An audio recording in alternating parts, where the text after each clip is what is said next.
Let me just bring to mind the four thoughts. And the first one that we turn toward and contemplate deeply is the thought of the fact that we have a precious human birth or a precious human body. And a lot of people think that, well, the human body, that means a human body. But actually a human body becomes precious when we utilize it for goodness and virtue and awakening. Just to have a human body, actually we could be a machine of generating pain. You know, the body can be a tool of harm, you know, inhabiting our body if our mind is not good, if we don't refine the way we relate to the world, we can create so much destruction, and there's so much treachery that comes from human beings. And there's this one woman, she often writes to me, and she's an animal activist, and she has a lot of trouble with human beings. She asks me a lot of questions about the human body and being a human being and why it's so, she kind of grapples with her own humanness and the humanness of others. And so, you know, if we're not careful, it's true that, you know, the animals in some ways are so simple and so, I mean, of course, there's a lot of violence within animal realms as well, but we take it to a whole other level. Human beings, we have very sophisticated and kind of, you know, our aggression and so on doesn't just have to do with survival. It's very complex. So a precious human body, when we contemplate it, has to do with that we have a potential for awakening and the potential for bringing good into the world. And so we want to focus on, well, what does that mean for us personally? And really question that deeply. That we have this incredible opportunity to practice the Dharma, and there's a path that helps us, like a map, navigate life, which is, you know, being a human being is a tall order, I always say. It's not easy to be a human being or to understand how to be a human being, but we have support in the Dharma to live up to our full potential. And so this is what we're trying to do. So to contemplate on this precious, rare opportunity that we could have. We don't necessarily have it, but we could take this up, is one of the four thoughts. And then the next one is the suffering. There is suffering. So there are many kinds of suffering. You know, the Buddha taught on the nature of all pervasive suffering, the suffering of change and the suffering upon suffering. And if, you know, we look, I've always been so deeply inspired, strangely, by the contemplation on the nature of all pervasive suffering. It's been a contemplation for me that leads to a sense of freedom, actually, and fearlessness. You know, the idea that suffering is all pervasive, we can see if we look, because of the nature of interdependence, everything is related and everything is changing and moving, and we're all part of the equation of suffering. We're causing harm, whether we like it or not, in a sense, and that's very humbling, and it's very awakening that we can't not cause harm just by virtue of being alive, by driving a car, by walking the earth, by wearing the clothes that we wear, by eating the food that we eat, and so forth. We just are part of that equation. And when we deeply accept that and let that kind of break our heart open, we realize, well, if we create harm based on our relationship to others, then we can also create more benefit. But I think the deep acceptance of just the human condition, the condition of being a sentient being, even of being alive, needs to be deeply considered and felt. And it's almost as if this understanding and this kind of somber or, I don't know, humbling way of looking at life is actually the ground for good action and the ground for gentleness and kindness and also knowing what we're a part of, you know, knowing this condition that we are a part of, knowing the human condition, the living condition. So there is suffering, the Buddha said, and so we always let that touch us and change us and inform our activities. So then the third contemplation is a contemplation on impermanence and death. And this one has been something I've been thinking about lately, because when fears arise or there's something threatening in the environment, or we feel the uncertainty of life, which we do because things are impermanent and we don't know what's going to happen next. I always remind myself, am I accepting of my death? Am I going to die? And I think, well, I am going to die.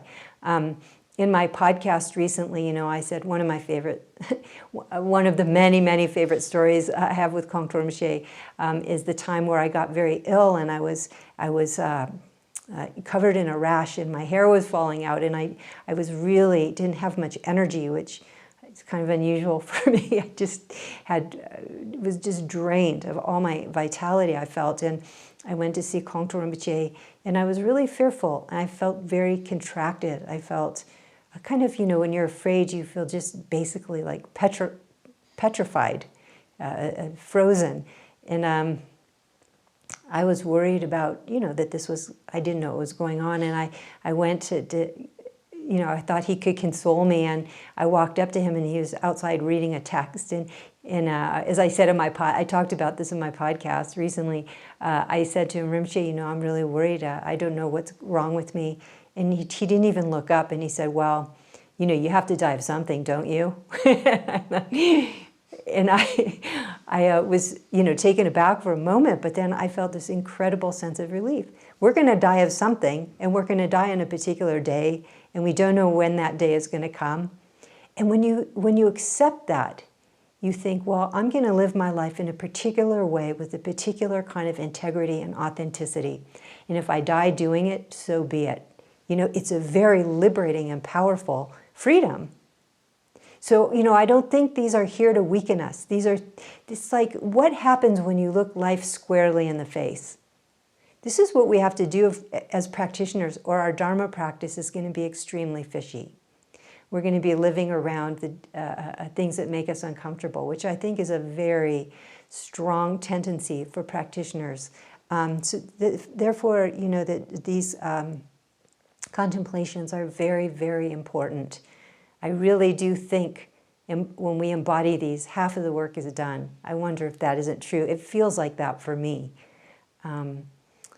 So then the fourth contemplation is karma. Again, it's the acceptance of the profound arising of experience. So things arise due to causes and conditions, or karma. So as they arise, we accept that they arise based on causes and conditions. I remember many, many years ago being in Tibet and watching the Tibetan people and thinking that they've gone through some very difficult things. And I remember I was with Gretchen and Vern, and we hiked up to this cave up 17,000 feet. It was really hard to get up there. And we met with this one old monk who was, he was in his 80s, I think, and he didn't have any fingers on one of his hands because he was in a prison camp. And he was just, there's a sense of, there's no hostility or anger. There was a sense with him and so many of the Tibetan people of just a deep sense of accepting the things that have arisen in their life as being just the expression of their karma. And so there wasn't bitterness or feeling of being victimized, which is it was interesting for me to see. It felt very unusual, but I learned that I think it is when we look at the arisings in our life as happening through the nature of cause and effect, it can be a very empowering way of being in life. Again, I think all of these four thoughts are empowering. They give us agency. And what's interesting is when we accept causes and conditions that arise in our life, we also understand that through karma, we have the power to be creative about how we lead our life, how we are going to choose the way our life goes. Cause and effect means that we have the ability to be almost like creative or artistic in the way that we move forward. So therefore we spend a lot of time refining our understanding of karma and how cause and effect works. We observe our own life. We're willing to make some mistakes and learn from them. We're willing to expose things about ourselves that create harm to ourselves and others. And we see what brings joy and happiness to others. And the path is based on all of that, on karma and how it works. So it's such a beautiful thing, and it's something that we need to do. Acknowledge that we're part of this incredibly sensitive system of cause and effect and interdependence, and so we need to refine that very much so on our path, and that's a big part of what Buddhism is about, the Buddhist path is about.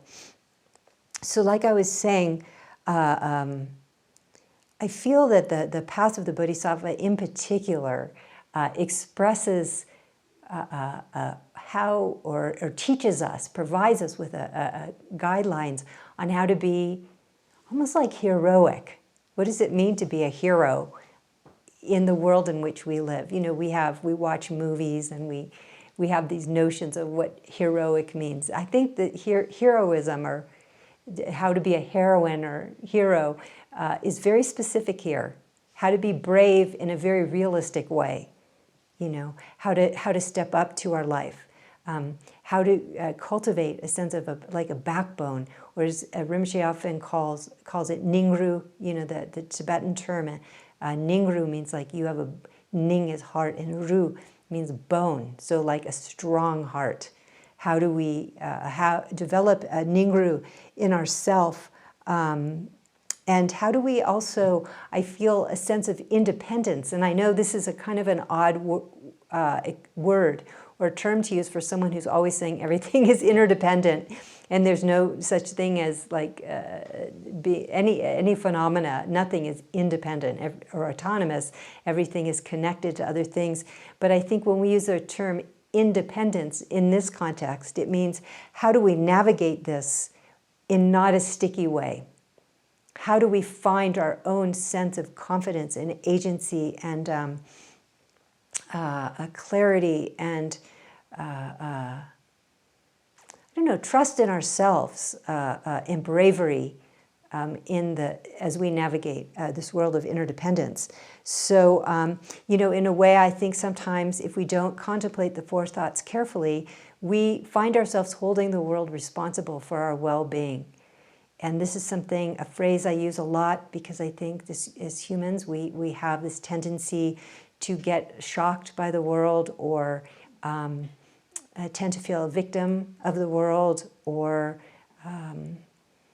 feel that the world isn't fair, and so forth. And I think that this is something that in the Dharma we learn to work with, because it's not reasonable, or it's not in accord with how things are, that we don't have total command of how things are. And so how again do we navigate it with an empowered sense of bravery and courage? You know, this is part of what the studies are here. So, you know, we have a lot of hope in samsara. I think that's the problem, and this is why we think of the four thoughts, is that we want to break away from this kind of enchantment. We want to be disenchanted. We want to be disappointed. We want to have heartbreak, because it means that we're seeing things in a realistic way, which is very important. So, you know, we have a lot of hope in samsara. And when I say samsara, the term samsara just means going around in circles, doing the same thing again and again in different ways, but somehow not finding a sense of freedom. So, you know, samsara is a Sanskrit word, and the idea of samsara is that the word refers to this continuous cycle of hopes and fears we have around our lives, and that we encounter moment to moment, and we are always kind of trying to make ourselves feel safe. You know, I think we have, just in a habitual way, the impulse to want to feel safe rather than feel free. And I feel, you know, this path is about becoming free. It's not necessarily about being safe. And I want to say something about that, because of course safety is important. Safety is very important, and we want to respect each other, and we want to keep ourselves well. And like I was saying in my podcast too recently, that we have a tendency, you know, to just a natural biological built-in, I guess, important feature of being human and animal is that we do try to protect ourselves from harm. So a turtle will kind of contract into its shell or what have you, but we don't want to live in contraction. I think that's what I'm talking about. So, how do we kind of find freedom from samsara and not live in that kind of, as Trungpa Rinpoche called it, a cocoon. It's a beautiful, in a way, we think of a cocoon as a necessary a piece of a butterfly, kind of a caterpillar transforming into a butterfly. But it could also be, if we don't let go of that kind of shell, it's a very suffocating, unalive way of being. So we don't want to live there. As Kongtrul Rinpoche has said, and this is just a paraphrase, he said, it's very reasonable to feel concern and to want to feel protected or safe. But, if fear can also be crippling, he says, fear can also be crippling. And it when we are fearful, we end up saying no to everything, just no, no, no. And that's a very painful place to live. And so, just based on that, you think, well, the whole purpose of this path, the path of the bodhisattva, and Rinpoche's told me this many times, and this is kind of something I constantly bring up in my own path, in my own life, is that the bodhisattva path is not about being peaceful. It's about being awake. It's not about being peaceful. It's about being awake. I think that's a very different kind of path. And so I think that's something we can contemplate this weekend when we look at what we're doing, because when we look at the world in accord with how it actually is, we see that samsara itself is not a fixable phenomena. I know I say this all the time, but it's really interesting. This is sometimes very offensive to people when you say that. That's why you have to really take a look for yourself. Don't just fight against it or get offended by it. It's just something that we can't. I mean, if we could fix samsara and bring it to a static state of perfection or equilibrium, then we wouldn't have to practice the Dharma. Of course, everybody has a different idea of what they would like the world to look like. So then we'd have a lot of conflict, and there'd probably be, just as much fighting as there is now. But anyway, it's just this notion of just looking at the nature of samsara and this how we cling to our preferences. Somebody once told me during a teaching I was giving somewhere, when I was talking about the fact that samsara is not a fixable place, they said that they thought that was a very privileged view to have. And I could kind of see that, because I could understand where they were coming from. Because this idea of, when you say samsara is not a fixable thing, it kind of sounds like, well, you're just resigning from trying to help others. So I don't think that's what this means. So it's very important to clear this up. But the idea of, this being privileged to actually, when you're looking at the hard truth of life, that's not what privilege really is. Privilege is like when people think they can step out of that and live around that or live aside from that. But I think we can't afford to do that. And I think that's why this path is not a fishy path. This path is a realistic path. And it's based upon looking squarely in the face of reality. And so I think this is not about trying to get out of the responsibility of responding to the world. But it does force us into a very interesting conundrum, because, and this is very much, this view is very emphasized on the path of the Bodhisattva, is that although we can't bring the world to a static state, a peaceful equilibrium, we can't make the world comfortable for everyone or ourselves all the time. We can't make the world peaceful. We can't take away old age, sickness, and death. We can't erase our karma. We can't, all of these things that, we're talking about just now, the four thoughts. We still must respond, as I often say, we have to try with all our might to respond to the suffering of the world, to be an ally, to love others, to refine our understanding of cause and effect, to be responsive and creative in the way that we serve and live our life. So, these might seem at odds, like it seems like a conundrum, I often call this living in the heart of the human predicament. We have, on one hand, a world that we're not in total command of. We can't control. We don't even really know exactly what's going on. We only ever see a little piece of things, And yet, however we traverse this world, it should be in a very precise, careful, and clear manner. So there's these two aspects. One aspect actually relates to the absolute bodhicitta, which we will get into, and the other one, which has to do with traversing the nature of interdependence, has to do with relative bodhicitta. So there's these two aspects. But this, I think we often think of conundrums as bad things. Oh, we're in a conundrum or a predicament, that's a problem. But this is actually the abode of the bodhisattvas. Can you bear to rest there? Can you bear to rest with the fact that you're not in control of things, that you can't fix the world? Fix means bringing it to a static state of comfort or perfection. And it's interesting, this word perfection is coming up because we're talking about in this weekend, in this program, the 6 paramitas, which means the 6 perfections. So what does it mean to perfect something? So here I'm saying you can't actually bring samsara to a state of perfection, but there is a meaning to the perfection we use when we say the 6 paramitas, which is different than trying to fix samsara. So we need to talk about what that is, and we're going to get to that in just a little bit. But I just thought it was very important to talk about the human predicament, what it means to live in the heart of this conundrum, to be willing to do that, because that's what all the great bodhisattvas have done. They have the view that the world is not fixable because it is not static, it is moving and dynamic all the time. And yet we need to navigate it with great, great tenderness and care.